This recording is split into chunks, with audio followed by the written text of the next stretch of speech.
मुसलमान इस हवाले से बिल्कुल ज़हनी तौर पर तैयार रहें कि इस तरह के बिल लाए जाएंगे और हमें इस तरह के बिल्स का मुकाबला करना चाहिए। हम इस देश की अदलिया पर भरोसा रखते हैं, इस देश के संविधान पर भरोसा रखते हैं। और एक डर पैदा हो गया है कि ये इसको जो है टारगेट किया जाएगा, मुस्लिम कम्युनिकेट को टारगेट किया जाएगा। कोई मौजूद साहब को नहीं कराना, ये सब कोर्ट में करवाना, ये सब ज़रा सा गलत है।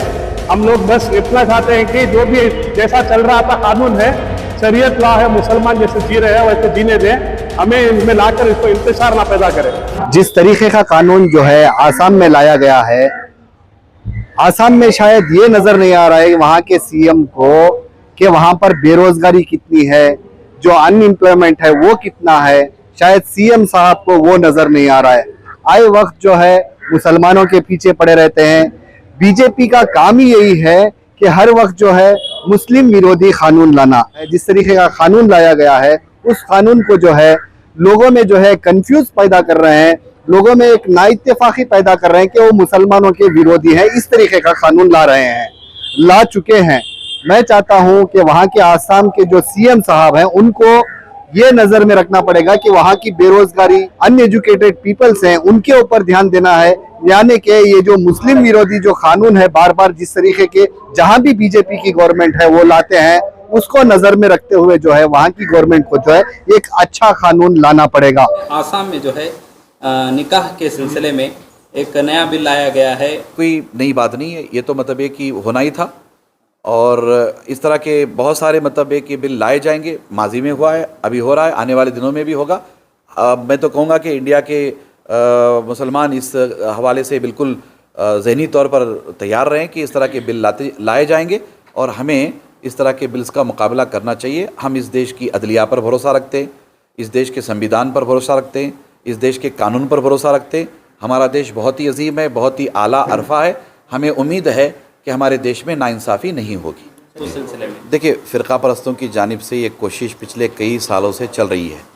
हर वो काम किया जाए जिससे माइनॉरिटीज़ को परेशान किया जा सकता हो, हर वो इक़दाम किया जाए, हर वो कानून बनाया जाए जिससे माइनॉरिटीज़ को परेशानी होती हो।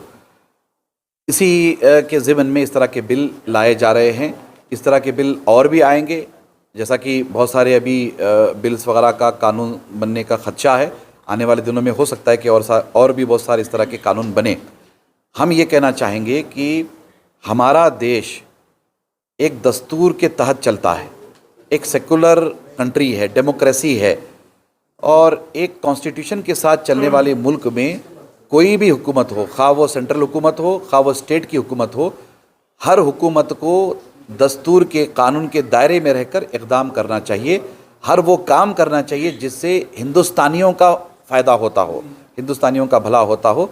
इसके लिए हमें कोशिश भी करनी चाहिए और हुकूमत को मुतवज्जे भी कराना चाहिए। आसाम का जो बाल विवाह का जो मसला चल रहा है उसके ऊपर आपकी क्या राय है?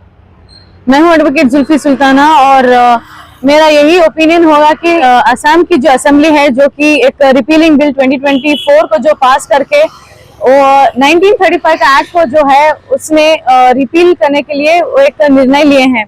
मुझे लगता है कि ये अभी के लिए जरूरी नहीं था, क्योंकि अभी अगर लगता है कि वो जरूरी था तो क्यों नहीं कंसल्टेशन किया गया all India personal law board से या फिर असम के जमीयत उलमाए हिंद से करना था तो उनसे कंसल्टेशन करते, क्योंकि ये जो है कई सारे मुसलमानों को इफेक्ट करेगा।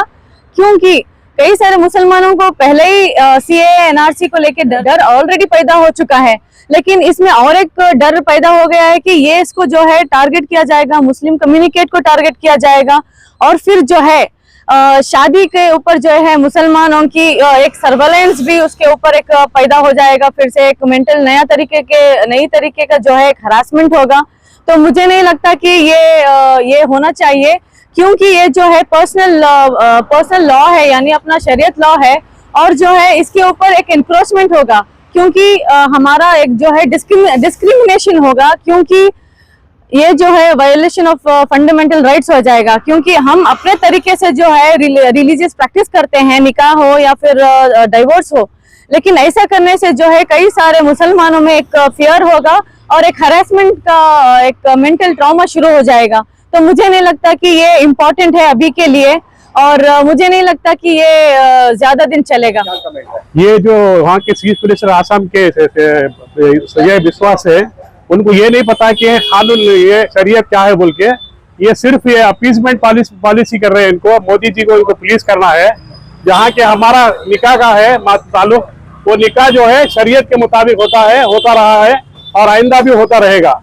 इसके अंदर कोई भी नहीं है, कोई मोहसिन साहब को नहीं कराना, ये सब कोर्ट में करवाना, ये सब जरा सा गलत है। हम लोग बस इतना चाहते हैं कि जो भी जैसा चल रहा था कानून है, शरीयत लॉ है, मुसलमान जैसे जी रहे हैं वैसे जीने दें। हमें इनमें लाकर इसको इंतजार ना पैदा करें। यहाँ पे उनके पास कोई मुद्दा ही नहीं है, क्योंकि अब देखिए उनके जो कार्यकर्ता है वो सब परेशान है, काम नहीं है, बेरोजगारी इतनी बढ़ गई है, कोई उनको खाने का ये नहीं है, कोई तीन वक्त खाने वाला 2 वक्त खा रहा है, वो नहीं देख रहे। अभी सिर्फ मुसलमानों को टारगेट कर रहे हैं, माइनॉरिटी अपीजमेंट बोल के हमारे ऊपर बता के हमारे को ही अटैक करते जा रहे हैं। हमें कौन सा इसमें फायदा हो रहा है बताइए? हर चीज में नुकसान है हमारा।